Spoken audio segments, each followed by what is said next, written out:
let me ask you a question. How many hours do you think you've spent this year watching YouTube videos, listening to podcasts, or reading books on something that you want to do, but you haven't actually done it yet? Let me give some context to that question. Let's take, for example, exercise. You, at the start of the year, 1st of January, decided that this was your year and you were going to get in shape. And it's a very common thing. It's a New Year's resolution I've made before. And perhaps you have some motivation through that first few weeks of January, and then it just sort of vanishes off into the ether. Perhaps at some point during the spring you might step back inside the gym for a few weeks again, that burst of motivation, but you've just lacked the consistency over the year. That thing that you said you were going to do hasn't made it into reality. You said you were going to get in shape and you just haven't got there. You haven't met those goals. You haven't lived up to the dream that you had at the start of the year. And what you've done, perhaps if you're anything like me, is to do lots and lots of research. You've watched lots of videos on the best workout split, or the best running gear, or the best, the best sports to try out. And you've done all this research, but you haven't actually put it into practice yet. And it's a really challenging thing, actually taking that theory and putting it into practice. I saw a quote earlier today that I loved, that an ounce of practice is better than a pound of theory. And I started to think on that, and it really is true. Because I think once you get out of that theory, don't get me wrong, that like theory can be good and it's useful to learn and gain knowledge and wisdom about things, but when you get too much of that and not enough of the actual practical doing it in real life stuff, that's where I feel like the disconnect can occur. You start to feel quite lost, and you almost become overwhelmed with the amount of things there are to do, the amount of optimizations that can be made. And I think a lot of the sort of podcasts and things that are about these days are all about optimizing your life, getting it to a point where sort of, I guess it's almost like such a routine and such a well-oiled machine that everything just flows naturally. I don't really think there is a point that you can get to with all of that. You could spend so much time optimizing your life that you actually forget to live it. And so how does one strike a balance in that? How do you take all of the practical knowledge that you've got and actually put it into practice? For me, this year, I found that one of the best ways to do that is through what I like to call my micro habits. They're little things every day, pretty easy to achieve and pretty easy to tick off the list, Little things that I know are going to improve my life if I do them every day consistently, but that don't take up too much space or too much energy. And what I've found from doing that is I've gained quite a lot of momentum in my life, and I've established a real sort of baseline, I suppose, of things that I do pretty much every day, that I almost do them without thinking about them now, and it's quite an intuitive system without being something that completely rules my life. So let me dive a bit deeper into that, and I'll give you some examples that I use myself, and hopefully you can sort of take that framework of building a baseline of micro habits that will then apply to your life and your situation, because you're not going to be exactly the same as me. There might be some things that we have in common. I hope there probably is, but they might just need tweaking. And to be honest, I tweak mine every month or so they don't get stale. This, as you go through life, there are things that your focus has changed slightly, and so we want to have some flexibility built into it as well. So what do I do? Well, I have a little habit tracker that it's almost like a bookmark, really, of all of the days of the month down one side, and then 10 columns going across with the different micro habits that I want to do each day, and then sort of effectively a little box that goes between the day and across to all of the different habits, so I can just tick them off nice and simply. It doesn't take any brain power whatsoever. And when you start to fill in those little crosses every single day, and you see over the course of the month that, for the last 20 days I've been consistent at doing this one thing, when you get to day 21 and it's 10 o'clock at night and you've just got into bed, and then you think, I'm going to miss the cross on that today. It gets you out of bed and you go and do it. And it's just it's something that's really helped me to build consistency and momentum going forward in my life without taking it over, and also helped me to feel like I'm being productive and doing things that are helping me in my day-to-day life.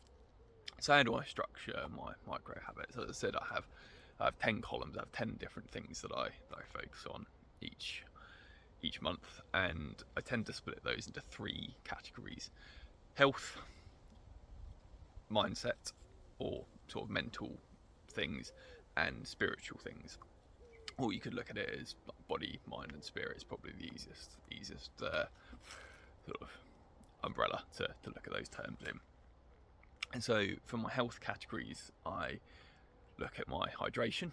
So I aim to drink at least 2 litres of water every day.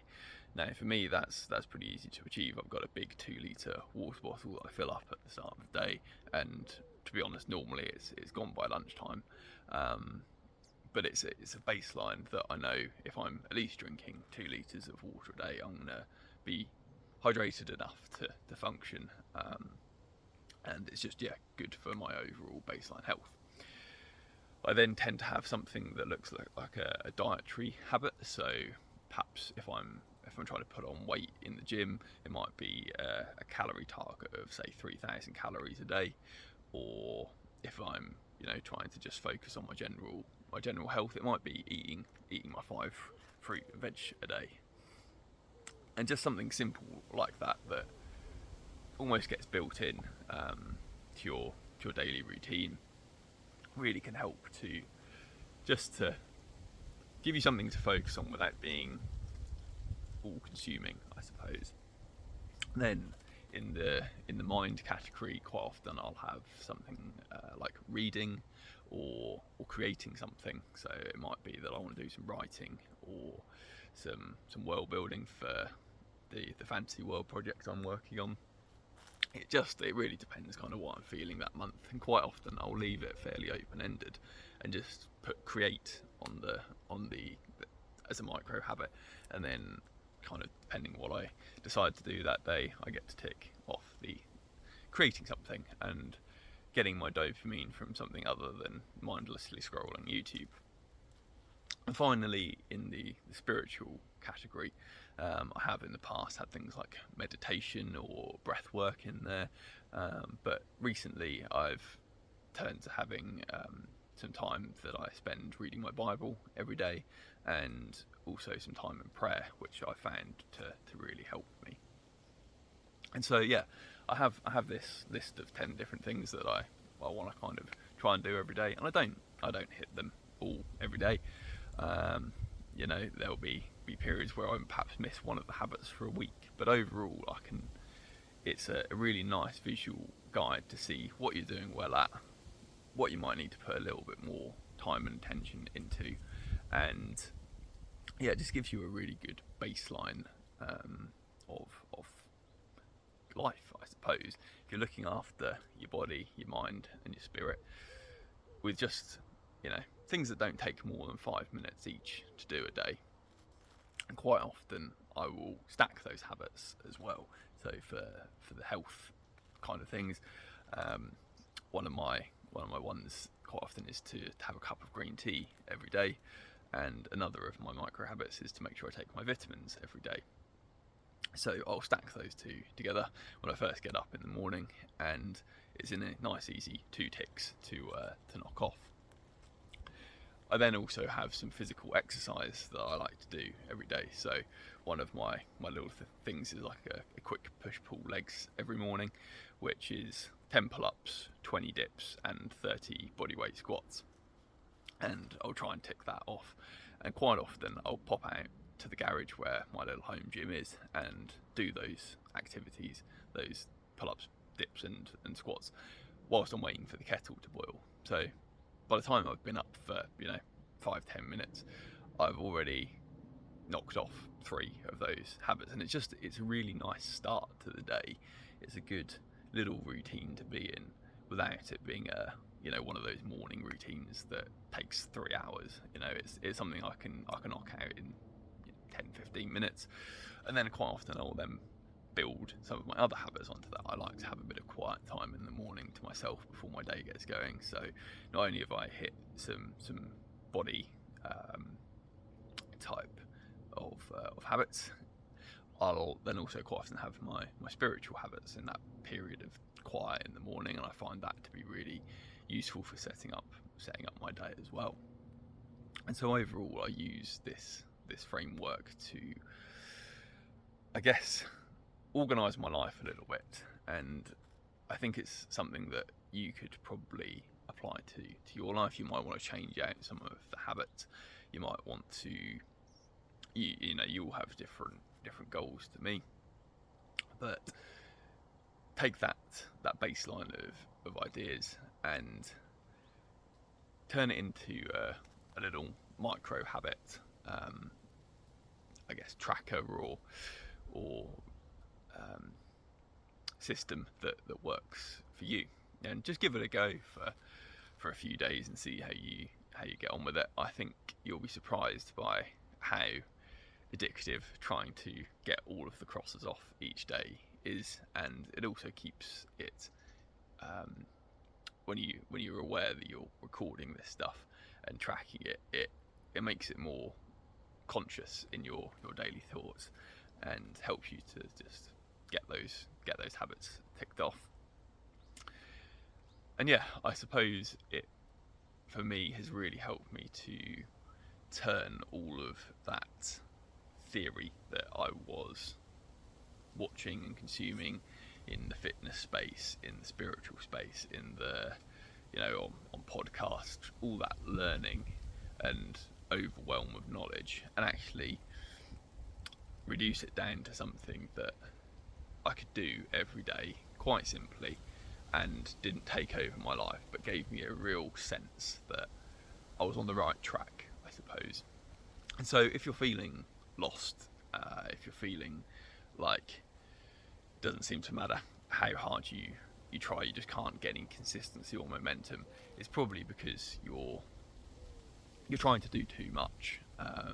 You're trying to condense all of this information down into like a perfect routine or a perfect approach to life, and there just isn't such a thing. Everybody is different, everybody is an individual, and so you've really got to adapt and take what works for you and boil it down to some simple things that you can do every day.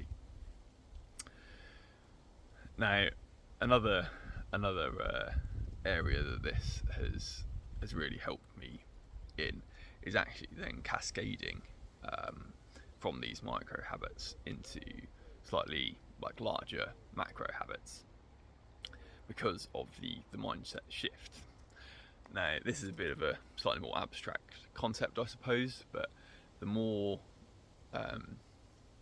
discipline and momentum and consistency I've built in doing some of the micro habits, the easier it then bleeds over into the larger macro habits. So if I've been eating my 5 a day, if I've been making sure I'm getting out into the gym every morning, or just even inside the house, just doing some pull-ups and push-ups and all of that kind of thing.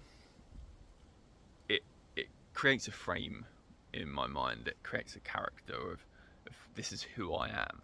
I am somebody who wakes up in the morning and exercises. I am someone who eats healthily. And when you have that, when you become that identity of person, it then becomes much easier to do the macro habits that, going to the gym and doing a full workout, or meal prepping for the week with healthy foods. All of those things become easier because you've got the baseline, that foundation, I suppose, in place. If you build your foundation on rock solid habits, then the house that goes above that, your macro habits, the other things that you do in your life, are going to weather the storm of life much easier. If your foundation of habits is on the sand, your foundation is looking for inspiration in YouTube videos, it's mindlessly consuming, it's numbing yourself with drugs or alcohol or anything like that. And don't get me wrong, I've been there, I've done that. I know what happens when you build your house on that sandy foundation and suddenly there's a big storm in life and the foundation washes out and the house, which is your life, collapses. What you want is to build your foundation on the firm, solid rock of good baseline habits in your life, and then when that storm of life comes and tries to blow your house down, you'll be able to stand strong. If you liked this message and the idea of getting this kind of habit system in place in your life, then I think you'll probably like some of my other videos. I've got one that will probably pop up on screen here, or maybe here, on finding what you're being called to do in life at this point. And yeah, for me, when I felt lost in the past, quite often it's a combination of those factors. I'm not doing what I know I need to be doing habit-wise in my life, and I'm also a bit directionless and don't really know what my purpose is. So I hope that video will help you. If you stayed around and stuck it out this far, then you might as well go ahead and hit the subscribe button, because I'm going to have more videos like this to come. Thank you ever so much for your time, and I hope this has been of some help to you. God bless.